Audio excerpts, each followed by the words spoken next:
On today's rulebook, we break down Agricola, all creatures big and small. It's Uwe Rosenberg's two-player flavor, following the husbandry antics we've come to know and love of Agricola Prime, but without all the starving people.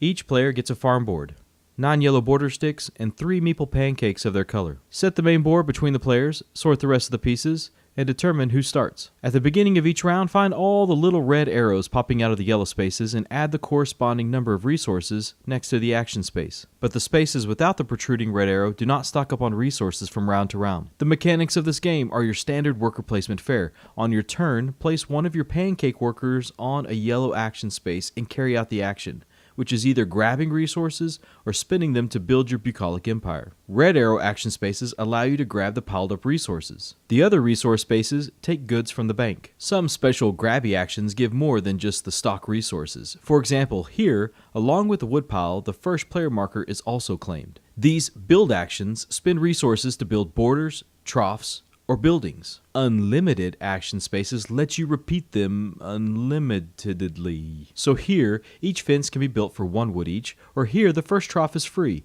and then additional troughs can be built for 3 wood each. The cost to build buildings is listed at the top of the tile and are built by workers going to the respective spaces here. Notice, some buildings require a prerequisite in addition to the cost. Now this brings us to the first and sacred unbreakable rule of agrarium. Once something is built, it must remain in place forever. So even though you can use the yellow borders on buildings to act as fences for your pastures, they do not save you from redundancy by removing a previous placed fence. Basically, if it's yellow or has a yellow border, it stays where it's laid. Collecting animals is key to scoring points, but animals cannot be kept without suppressing their free will to run off. A feeding trough in an open field is enough to keep 1 animeeple, but for the most part you'll need borders made of sticks and the edges of buildings. An enclosed pasture can keep 2 animeeples in each square. A single feeding trough in the enclosure changes the laws of physics and doubles the number of animals for each space, so now we can keep 4 in each. And while only 1 trough can be built in a square, you can have more than 1 trough in a multi-squared Faraday cage like this, meaning a second one here will double our double. That's 8 animals per space.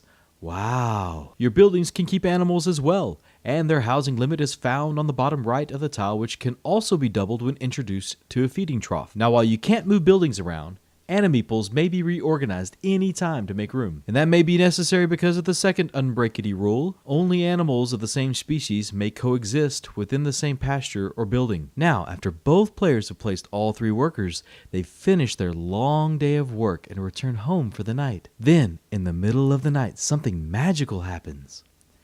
When at least 2 of the same animals live on your farm, they are secretly visited by an Agrico-pixie, which brings them an identical and fully grown animal friend to come live with them. If there's not enough room somewhere on your farm, the sad new animal wanders off to join another game.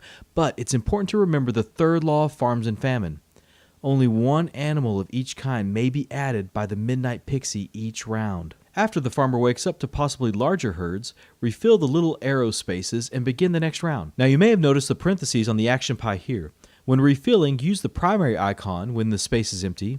Otherwise, use the parentheses icon instead. The game lasts 8 rounds as tracked by the 8 yellow sticks during the refill phase. After the last round, the animals are pixied again, and then the game is scored. Now follow the icons on the score pad of despair.